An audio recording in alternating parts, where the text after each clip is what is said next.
मतलब जो भी उसके कॉन्स्टिट्यूएंट्स हैं उनके बारे में स्टडी कर लिया, वो समझ सकते हैं। इसको एक एग्जांपल लेते हैं, बहुत सिंपल सा एग्जांपल।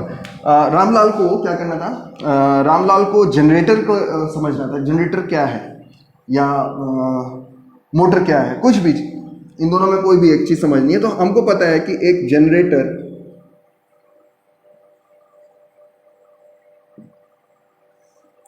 में सबसे पहली की चीज़ क्या होगी, सबसे पहली चीज़ आ जाएगी मैग्नेट। मैग्नेट पता ही है आपको। फिर आर्मेचर भी चाहिए, ये 10th में पढ़ चुके हैं आप। मैग्नेट चाहिए, आर्मेचर चाहिए, और क्या चाहिए, कम्यूटेटर्स, यस।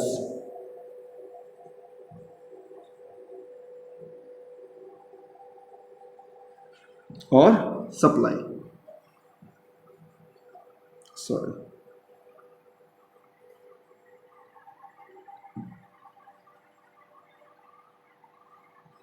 सोर्स।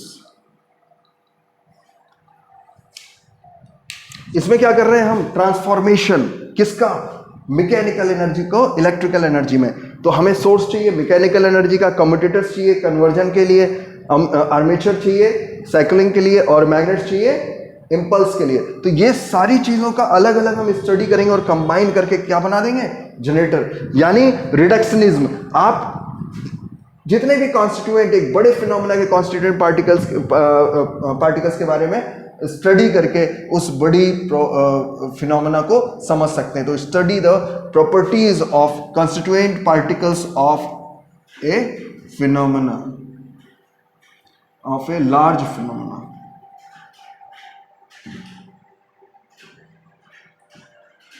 ठीक है।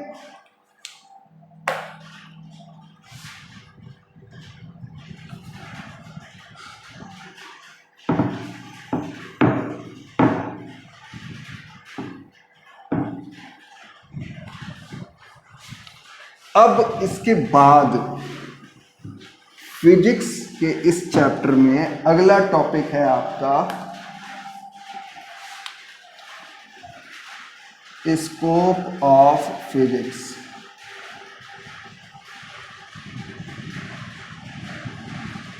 फिजिक्स का स्कोप क्या है। स्कोप को अगर हम देखें तो हम इसे भी 2 पार्ट्स में डिवाइड कर सकते हैं। पहला है मैक्रोस्कोपिक,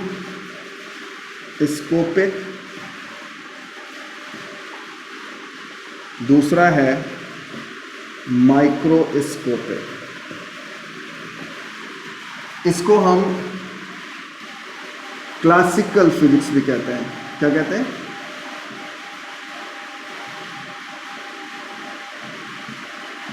और ये आपका है मॉडर्न फिजिक्स।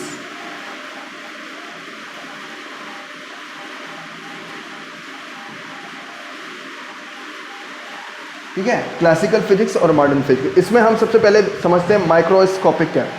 जो मेजर पार्ट ऑफ फिजिक्स जो आपको पढ़ना है वो मैक्रोस्कोपिक ही है, यानी क्लासिकल फिजिक्स ही है। तो सबसे पहले हम ये जान लेते हैं कि हमारा जो है मैक्रोस्कोपिक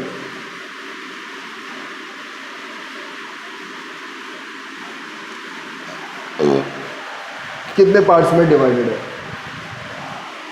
तो हम इसमें जो है यानी फिजिक्स में हमें 2 मेजर पार्ट पढ़ने हैं, एक तो मैक्रो फिजिक्स का और दूसरा माइक्रो फिजिक्स का, यानी क्लासिकल फिजिक्स और मॉडर्न फिजिक्स। तो क्लासिकल फिजिक्स में हम सबसे पहले जो पढ़ेंगे वो होगा मैकेनिक्स।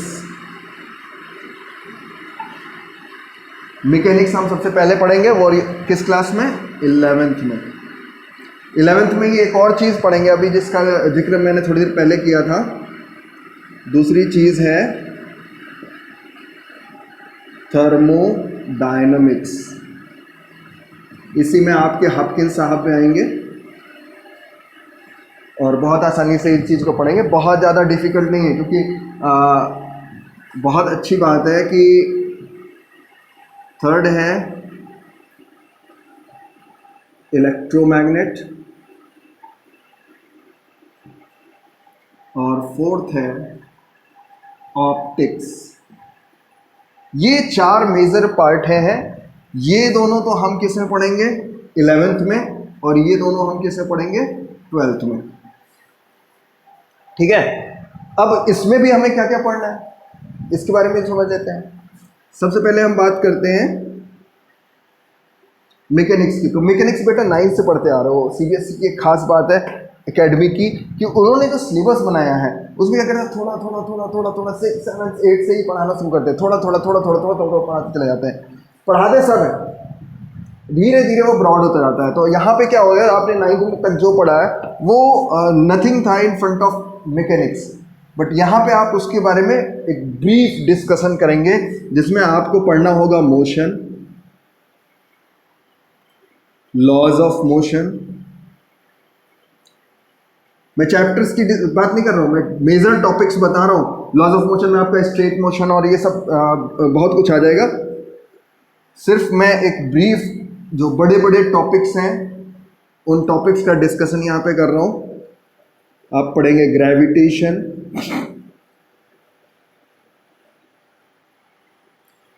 और आप पढ़ेंगे रोटेशनल मोशन,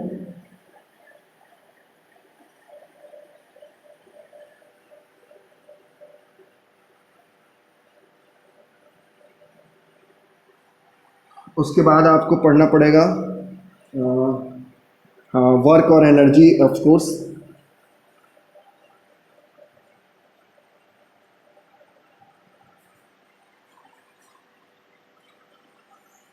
उसके अलावा आपको पढ़ना पड़ेगा प्रॉपर्टीज ऑफ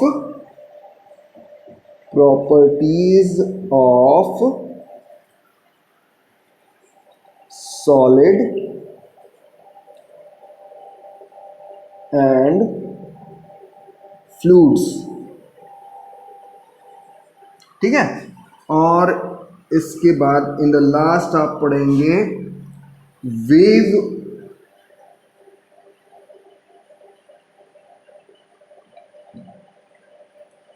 मैकेनिक्स। इसमें आपका बहुत कुछ आ जाएगा, साउंड वेव की स्टडी और ये सब कुछ इसी में आ जाएगा। ये तो आपको एक मेजर पार्ट पढ़ना पड़ेगा मैकेनिक्स का, और ये सबसे इम्पोर्टेंट भी माना जाता है for your preparation of IIT NEET. तो इस पे ज़रा ध्यान दीजिएगा। बहुत सारे क्वेश्चंस इसके ऐसे हैं जो बड़े बड़े लोग इसमें घूम के रह जाते हैं।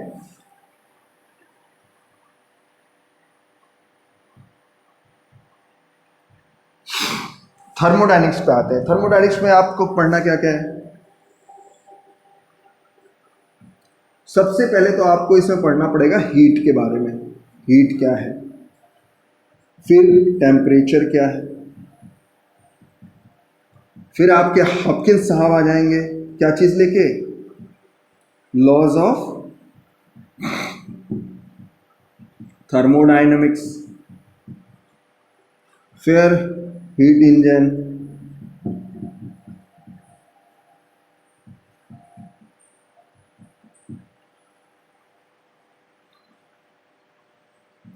फिर हीट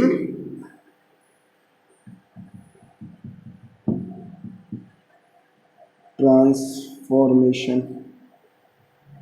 हीट ट्रांसफॉर्मेशन आपने नाम सुना होगा, क्या था, कंडक्शन, कन्वेक्शन एंड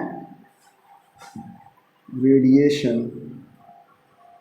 इसमें हम क्या पढ़ेंगे, कंडक्शन,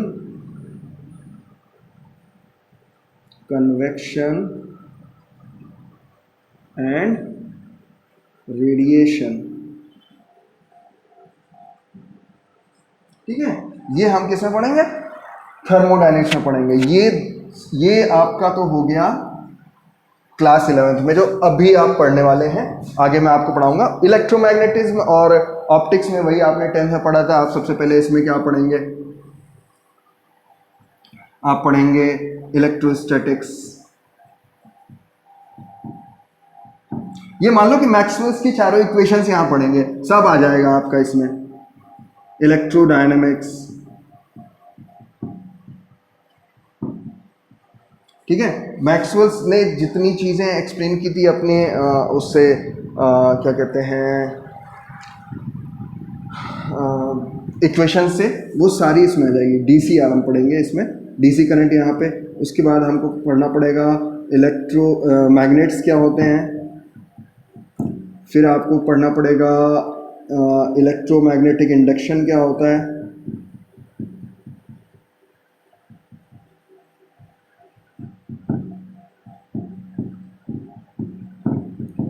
फिर आपको पढ़ना पड़ेगा इलेक्ट्रोमैग्नेटिक वेव्स और एसी।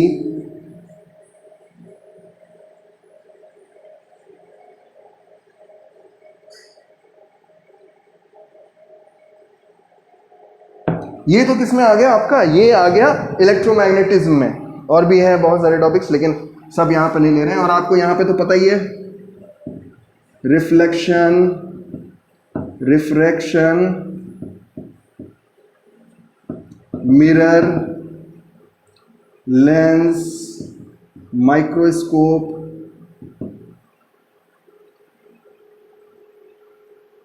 टेलीस्कोप, इस सब के बारे में हम यहाँ पढ़ेंगे। ठीक है, तो ये हमारा जो है स्कोप ऑफ फिजिक्स हो गया, यानी हमें इतनी चीज़ें पढ़नी है।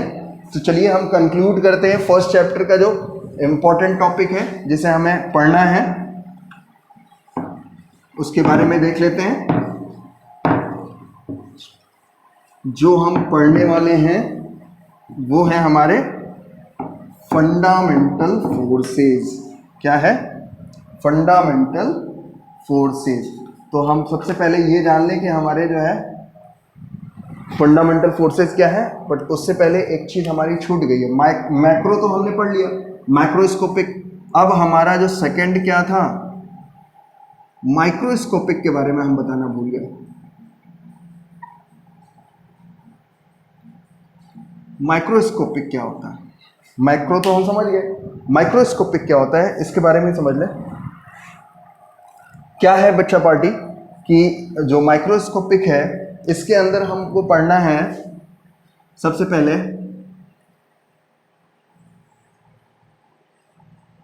एटम क्या है। क्या है? एटम क्या है। फिर हमें क्या पढ़ना है? न्यूक्लियस के बारे में हमें पढ़ना है। तो हमको पढ़ना पड़ेगा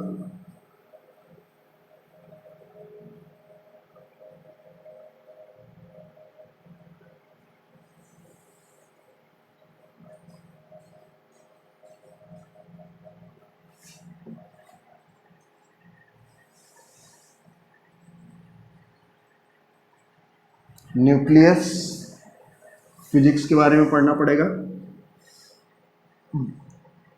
फिर इसके अलावा हमें उसके बाद क्या पढ़ना पड़ेगा?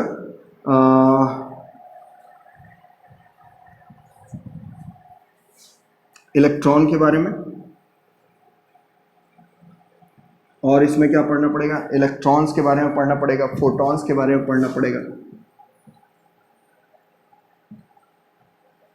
ठीक है, study of atom, study of nucleus, it's study of neutrons, electron, study of photons और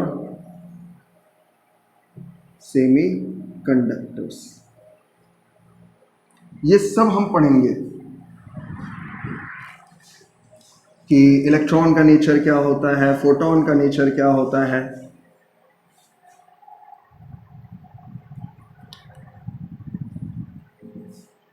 ये सब हमारा किस में है? 12th में।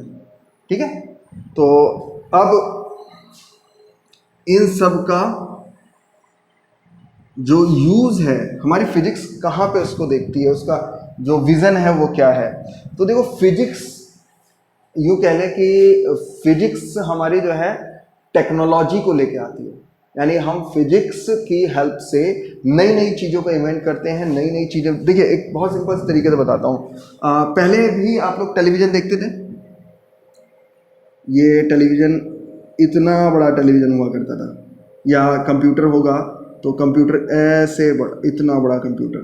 यहाँ पे मॉनिटर हुआ करता था, ये पूरा इसके नीचे एक CRT ट्यूब लगी होती थी, जिस पे जो है आपका इमेज बनता था, ये टोटल फिनोमेना डिपेंड करता था रिफ्लेक्शन और इमेज फॉर्मेशन पे। लेकिन अब क्या है, अब आपका जो टेलीविज़न है या कंप्यूटर स्क्रीन है वो इतने में आ जाएगा, उसको छोड़ो फोल्डेबल भी हो जाएगा। तो ये किसकी वजह से हुआ?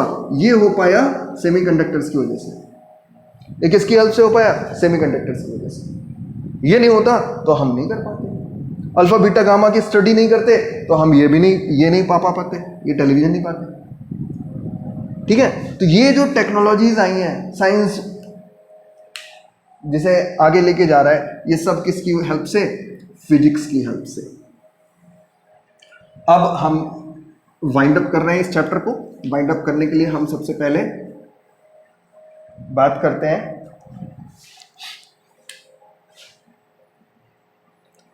फंडामेंटल फोर्सेस की। तो कुल 4 फंडामेंटल फोर्सेस हैं पूरी फिजिक्स में। ऐसे तो पता नहीं कितने फोर्सेस हैं, आप नाम लेते जाओ, बहुत सारे फोर्सेस हैं, ये फोर्स, वो फोर्स, फलाना फोर्स, दिमागा फोर्स। लेकिन उन सभी फोर्सेस को इन 4 फंडामेंटल फोर्सेस की हेल्प से एक्सप्लेन किया जा सकता है। यानी वो जितने भी फोर्सेस हैं, कहीं ना कहीं they are the part of that force, that fundamental force. यानी जैसे मैंने आपको बताया ना कि आपके जितने भी एलिमेंट हैं, जो कुछ भी है इस दुनिया में, वो ऑर्गेनिक है या फिर इनऑर्गेनिक है। तो फंडामेंटल तो यही हो गया ना, या यूं कह लें कि या तो वो एटम से बना हुआ है या फिर वो मॉलिक्यूल से बना हुआ है। तो 2 ही फंडामेंटल चीजें हुई ना, 2 ही फंडामेंटल पार्टिकल हुआ। लेकिन पर्टिकुलर एक ये कह सकते हैं कि everything made up by atom, यानी कि सिर्फ एक फंडामेंटल पार्टिकल मिला आपको, एटम। एटम को भी हमने 3 पार्टिकल्स में डिवाइड कर दिया, फंडामेंटल। यानी कुछ भी हो दुनिया में, कुछ भी बनाओ, इलेक्ट्रॉन, प्रोटॉन, न्यूट्रॉन से ही मिलकर बना होगा, बस साफ सी बात। मतलब मेरे कहने का ये। तो वैसे ही कोई भी फोर्स हो, वो इन 4 फंडामेंटल फोर्सेस से समझाया जा सकता है, एक्सप्लेन किया जा सकता है। सबसे पहला फोर्स है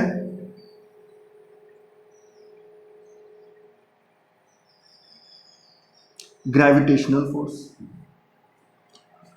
दूसरा है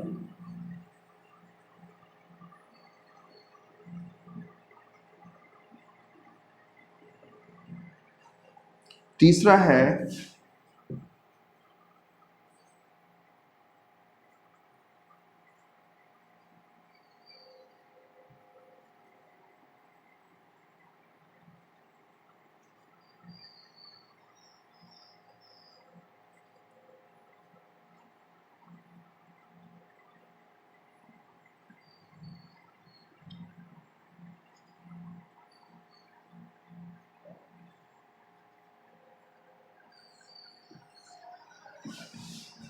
ठीक है। अब देख लेते हैं सबसे पहले हम ग्रेविटेशनल फोर्स क्या होता है। ग्रेविटेशनल फोर्स बिटवीन 2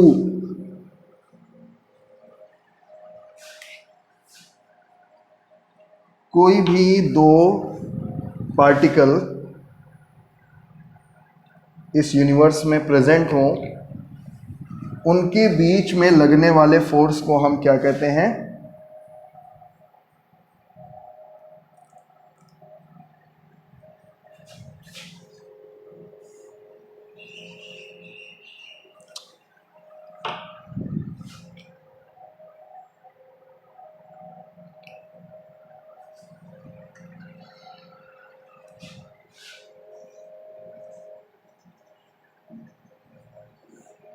ये आपने पढ़ा था, क्लास 9 से ही आप पढ़ के आ रहे हैं, F is equal to G m1 m2 upon r square. ये पढ़ते आ रहे हैं ना। तो ये क्या बताया? ग्रेविटेशन, किसी भी यूनिवर्स में कोई भी 2 सब्सटेंस है, उनके बीच लगने वाला फोर्स ग्रेविटेशन फोर्स है। उससे ही हम इसको एक्सप्लेन कर देंगे। ये क्या है? लॉन्ग रेंज है,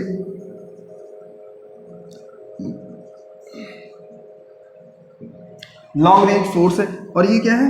वीकेस्ट फोर्स है। सबसे वीक फोर्स यही है और सबसे स्ट्रॉन्ग फोर्स ये है। इसको हम यही पे लिख दें, स्ट्रॉन्गेस्ट फोर्स।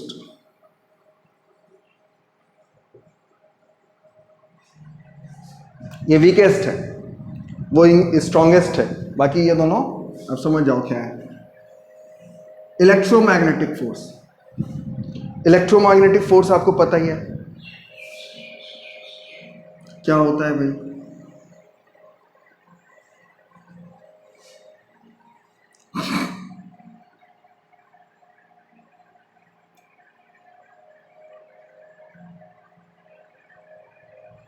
मैग्नेटाइट मटेरियल्स के बीच में या दो अपोजिट चार्जेस के बीच में, पता ही है, नॉर्थ साउथ या पॉजिटिव नेगेटिव के बीच में अट्रैक्शन और पॉजिटिव पॉजिटिव के बीच में रिपल्सन। पढ़ा है ना ये, यही पढ़ा है हम लोगों ने, किसमें 10th क्लास में। लॉन्ग रेंज फोर्स है ये भी, ठीक है, दूर तक जहाँ तक जाए कोई टेंशन नहीं है। स्ट्रॉन्ग न्यूक्लियर फोर्स, देखो बेटा इन दोनों को समझना बहुत इंपॉर्टेंट है। यहाँ पे ही बच्चों से गलती हो जाती है। देखो वीक न्यूक्लियर फोर्स और स्ट्रॉन्ग न्यूक्लियर फोर्स। अच्छा एक बात बताओ, ये चीज़ अगर आपने पढ़ी है, ये तो मैं आ गया आपके बड़े इलेक्ट्रोमैग्नेटिक फोर्स, बड़े उसमें, ये न्यूक्लियर साइज छोटे उसमें, यानी माइक्रो है, ये मैक्रो है। कैसे यहाँ पे कैसे डिफाइन करेंगे हम स्ट्रॉन्ग न्यूक्लियर फोर्स को, कैसे डिफाइन करेंगे बेटा? हमें पता है न्यूक्लियस के अंदर proton, neutron, neutrino, alpha, beta, gamma, ये सारे पार्टिकल्स रहते हैं ना। प्रोटॉन प्रोटॉन तो पॉजिटिव है, पॉजिटिव पॉजिटिव रिपल होने चाहिए ना। लेकिन अगर ये रिपल होंगे तो आपका न्यूक्लियस ब्रेक हो जाएगा, न्यूक्लियस बराबर। न्यूक्लियस ही नहीं रहेगा तो भैया एटम नहीं रहेगा, एटम नहीं रहेगा तो कुछ भी नहीं रहेगा, नथिंग इज हियर।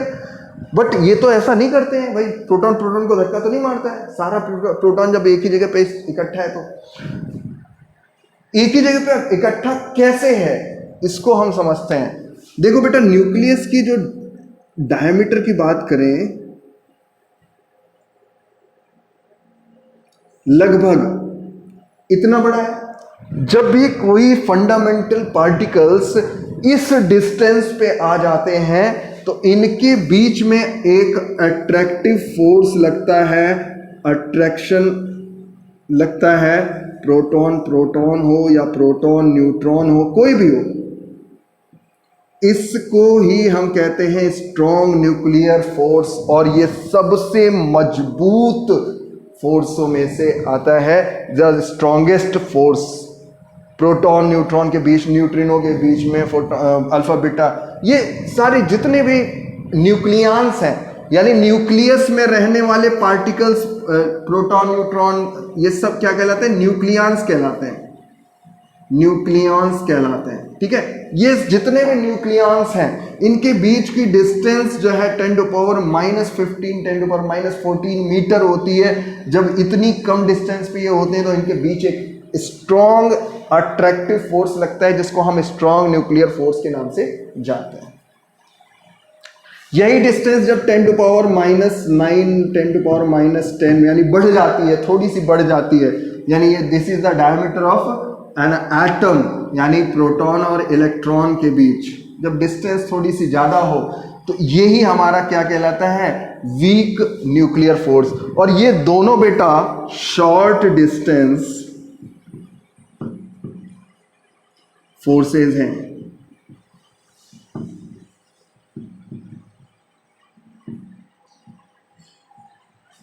आगे हम लोग डायमेंशन पढ़ेंगे, नेक्स्ट जो भी हमारा चैप्टर है हम नेक्स्ट चैप्टर से पढ़ेंगे, और वहाँ से हमारे जो है आपके एग्जाम्स के लिए भी क्वेश्चंस बहुत अच्छे खासे अच्छी अमाउंट में मिल जाएंगे। ठीक है, ओके।